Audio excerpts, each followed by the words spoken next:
All of this, Democratic Congresswoman Veronica Escobar of Texas is joining us. She's a member of the Judiciary and Armed Services Committees. Congresswoman, thanks so much for joining us. Let's quickly go to Venezuela. The breaking news, you heard it. The president's national security advisor, John Bolton, says this is not, repeat, not a coup, and that all options for the United States remain on the table. What's your reaction to this situation and the violence we're seeing on the screen as it unfolds today? Thank you so much for having me on, Wolf. Really appreciate the opportunity. What we're seeing unfold in Venezuela is very, very troubling. We are all keeping a very close watch on what is happening. We want there, obviously, to be a peaceful transfer of power. The Venezuelan people want democracy. We want to see democracy in that part of the world.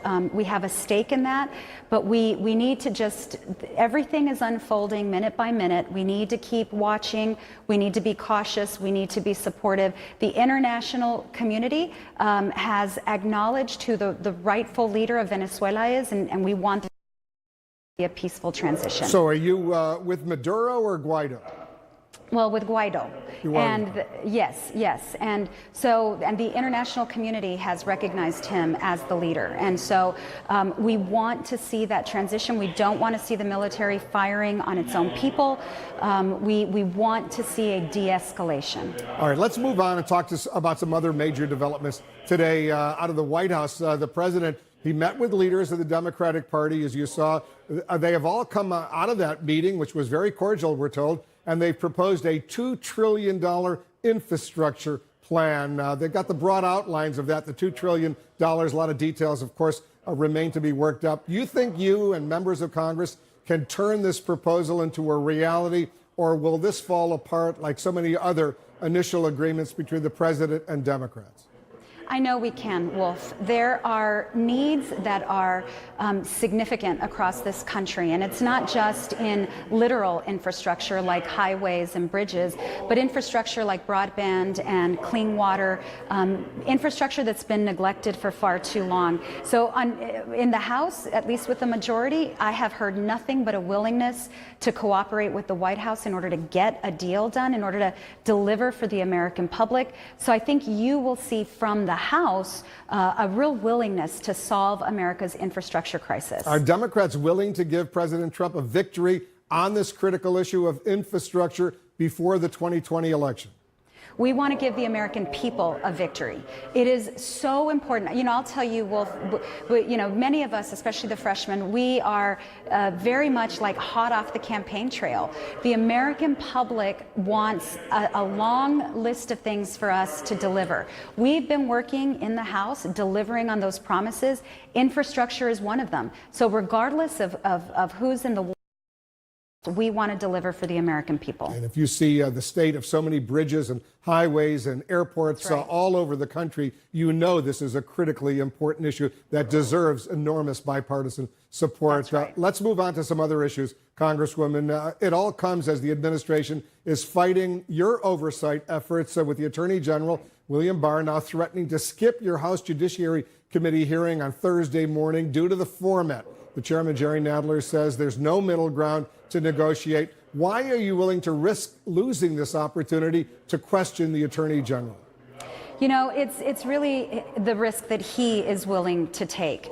Our hope and our expectation is that he believes in transparency, that he knows that he works for the American people, and that he has an obligation to come before the Congress and answer our questions. The format is nothing unusual in the Capitol, and it's nothing that anyone should be concerned about. I think if he's got nothing to hide, he should be there on Thursday, and we expect him to be there. Yeah, he says he's willing to answer all the questions from the members of the committee. He's doing the same thing before the Senate Judiciary Committee tomorrow morning, but he doesn't want to spend an hour, 30 minutes, answering questions from Republican staff members and Democratic staff lawyers. Right? You've got to wonder what he is so afraid of. This is an opportunity for him, again, to be completely transparent. What we saw, what the American public saw, what Congress saw, was a very different tale that he told versus what we saw in the redacted Mueller report. We have a lot of questions, and if he stands by his statements, he should be completely forthcoming and unafraid. Let's turn to the critically important issue of immigration. You represent the border city of El Paso. The Trump administration says it will request more money to deal with the flow of immigrants at the southern border. That money would go to processing facilities, increasing personnel, more beds at ICE facilities. Do you think more funding will help improve the situation, first of all, in your community? I think there's a couple things, Wolf. I think number one, there should be not a single penny that goes to additional bed space. Bed space costs this country and taxpayers $125 per day per person.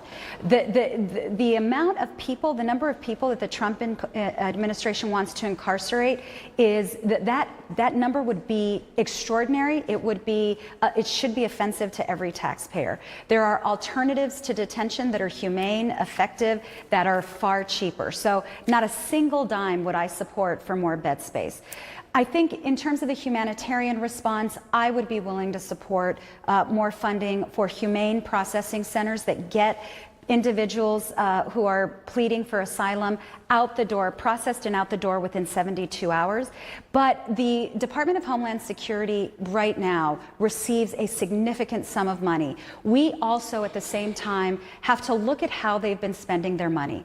They are using highly paid, highly trained law enforcement officers to do things that civilians could do, like data entry or like case management. And so they need to be smarter and more strategic. I'm not unwilling to make investments, but they have to be smart, humane investments that reflect American values. Congresswoman Escobar, thanks so much for joining us. Thank you.